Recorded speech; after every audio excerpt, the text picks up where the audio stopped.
নমস্কার বন্ধুরা, শুভ দুপুর। মনু ভ্লগস থেকে তোমাদের স্বাগত। তা সকালে আমি কিছু দেখাইনি, কারণ আজকে অনেক সকালেই ডাল ভাত হয়েছে। আর কদিন ধরেই আমরা খালি ডাল ভাতই খাচ্ছি। তা এত রোদে সকালে বাজারে যেতে পারি না, আর এত গরম কি বলবো। হ্যাঁ, দেখেছো? আমি বলছি তোমাদের, দেখো আগে আমি কিভাবে রয়েছি। দেখেছো? এই দেখো, এই সাইডটা আমার ঘরের পাশেটা, এই যে তেজপাতা গাছটা, যেখানে আমার পাখিদের একটা ডোবা করে দিয়েছি, পুকুর করে দিয়েছি, ওর সঙ্গেই এইখানটা একটু বেশ ছাওয়া করে নিয়েছি, বিছানা চাদর মাদুর টাদুর দিয়ে। তা এখানে একটু এসে বসি চেয়ারে। হ্যাঁ, এছাড়া ঘরে থাকতে পারছি না, এত গরম, বাপরে বাপ। স্ট্যান্ড ফ্যানে হাওয়া, সব গরম হাওয়াটা টানছে। হ্যাঁ, আর কী করবো বলো। আর এই ডাল ভাত খেয়ে না, কি বলবো, একদম মানে কেমন হয়ে গেছি জানো তো। এবার একটু মনে হচ্ছে কি, বাজারে যেতে পারছি না বলে একটু আম টাম আনতে পারছি না, একটু আমের চাটনি, একটু লেবু হলে একটু ভালো খেতে পারবো।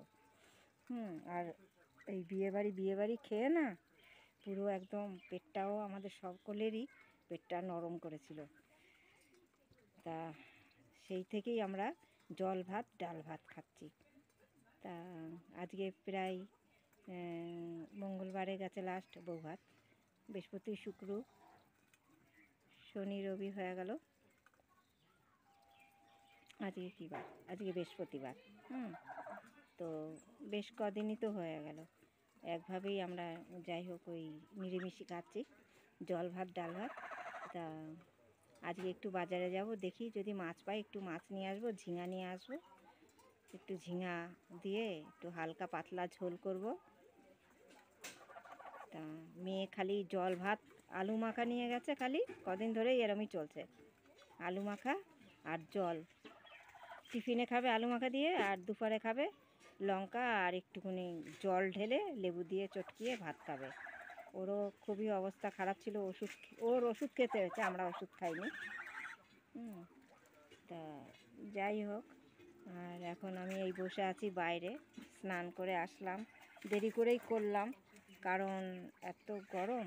রোদ্দুর দেখেছো, বিশাল রোদ্দুর।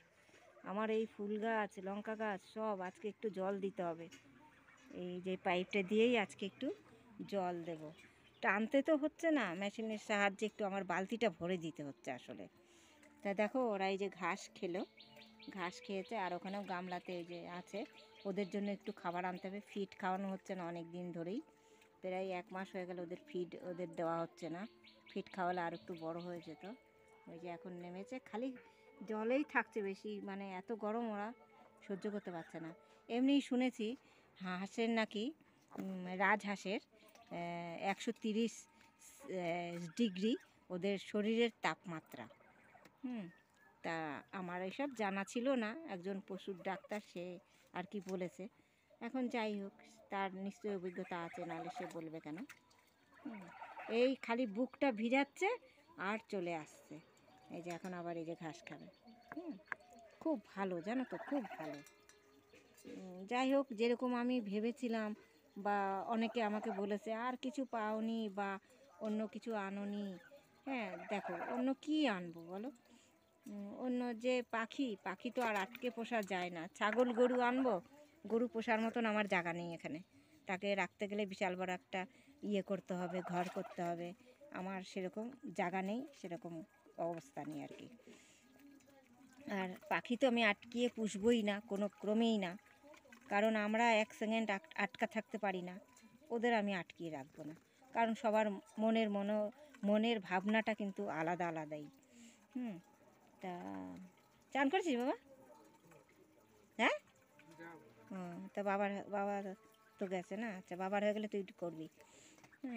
তো এখন এদের পুষেছি, এদের উপরে অনেক মায়া হয়ে গেছে আমার, সত্যি। এদের তো আমি বিক্রি করব এরকম মনোভাব নিয়ে আমি এদের কিনিনি, তো কিনেছি যখন, দেখা যাক কতদিন এদের আমি পরিচালনা করতে পারি বা আমার ছেলে রাখতে পারে। তো দেখো কি বাধ্য জানো, একদম যদি না দেখে ব্যাক কি জোরে জোরে ডাকবে, জানোই ওদের গলার আওয়াজ কেমন। হ্যাঁ, তোমাদের আর বলতে হবে না, কারণ তোমরা সবাই দেখেছো এই হাঁস। আমিও দেখেছি আগে, কিন্তু ওদের যে স্বভাবটা সেটা আর কি আমার জানা ছিল না। তা এখন দেখলাম ভালোই। এরপর একটা কুকুরের বাচ্চা আনবো, ইচ্ছা আছে, দেশি বাচ্চাই পুষবো, ওকে ভ্যাকসিন ট্যাকসিন করে নিয়ে। তার আগে আমার কি করতে হবে জানো, তার আগে আমার পুরো বাড়িটাকে ঘিরে নিতে হবে। না ঘিরে, চারিদিকে তো বেড়া, ফাঁকা ফোঁকা দিয়ে অন্য অন্য কুকুর এসে কামড়াবে। হুম, এখন কি বলবো আর। তো চলো বন্ধুরা, আমার ভিডিওগুলো দেখো। হ্যাঁ, আর এখন আমিও ভাত খেতে যাব। তোমাদের নিশ্চয়ই সকলেরই খাওয়া হয়ে গেছে। ডাল ভাত আর আলু মাখা খাবো। আর রাত্রিরে আবার ইচ্ছা আছে, রাত্রিরে আবার ইচ্ছা আছে যে একটু বাজারে গেলে অল্প করে দই নিয়ে আসবো, দই ভাত খাবো আমরা। এবারে আমরা বলতে কি, আমি একাই খাবো, ওরা হয়তো একটু একটু খাবে। কেন বাইরে না গেলে তো আর আনা হয় না আমাদের ওসব, এই হলো ব্যাপার। তা বিকালে একটু বাজারেও যাব। তা আমি তো আর এই ফোনটা নিয়ে যাই না, কারণ এটা ঘরে থাকে, ছেলের ফোন, আমি ওর ফোনেই ব্লগ করি। তা তোমরা সবাই দেখো, হ্যাঁ, আমার ভিডিওটা। তা তোমরা নিজেদের খেয়াল রেখো, গরমে একটু শরবত খেও। আর আমরা একটা বিশেষ কথা হলো কি, গরমে তুমি লেবুর শরবত খেও না। হ্যাঁ, কারণ লেবু আমি শুনেছি ডাক্তাররাই অনেক সময় বলে যে লেবু শরবত চিনি দিয়ে খেলে ওটা গ্যাসের পক্ষে আরও বেশি ভয়ানক হয়। তা আমি সেই কথা শোনার পর আমি আর ওই লেবুর শরবত খাই না। আমি কি খাই জানো, ওই ছোলার ছাতু আছে, ওইটা হয়তো 1 গ্লাস জলের মধ্যে ওই পুরো হাফ চামচের মতন একটু ছাতু দিয়ে দিলাম, আর গুড়, আমি চিনি দিই না, গুড় এনে রেখেছি। মানে আমি 500 করেই গুড় আনি, গুড়টা আজকে আবার নিয়ে আসবো। আজকে যতটা ছিল এতটা মতন ঢেলা, ওটা আমি জলে ভিজিয়ে দিয়েছি। ওইটা জলে ভিজিয়ে ওটা ঠান্ডার মধ্যে রেখেছি। আর ওইটা সন্ধ্যেবেলায় একটু ছেঁকে নেব, দিয়ে আবার আমরা একটু শরবত করে খাবো, সকালে খেয়েছি। হ্যাঁ, তা ওই গুড়ের শরবত, আর ওর মধ্যে একটু লবণ দেবে আর ছাতু দেবে, খুব সুন্দর লাগে, খুব টেস্ট লাগে, আর শরীরটাও বেশ ঠান্ডা থাকে, আর পেটটাও মনে হয় ভরা ভরা থাকে, জানো তো, খিদে পাবে না। তো চলো বন্ধুরা, তোমরা দেখো কত দূর কি সাবধানে থাকতে পারো, বিশাল রোদ তো, নিজেদের একটু সেফটি করে রাখার চেষ্টা করো, সাবধানে থেকো, নিজেদের খেয়াল রেখো। বাই।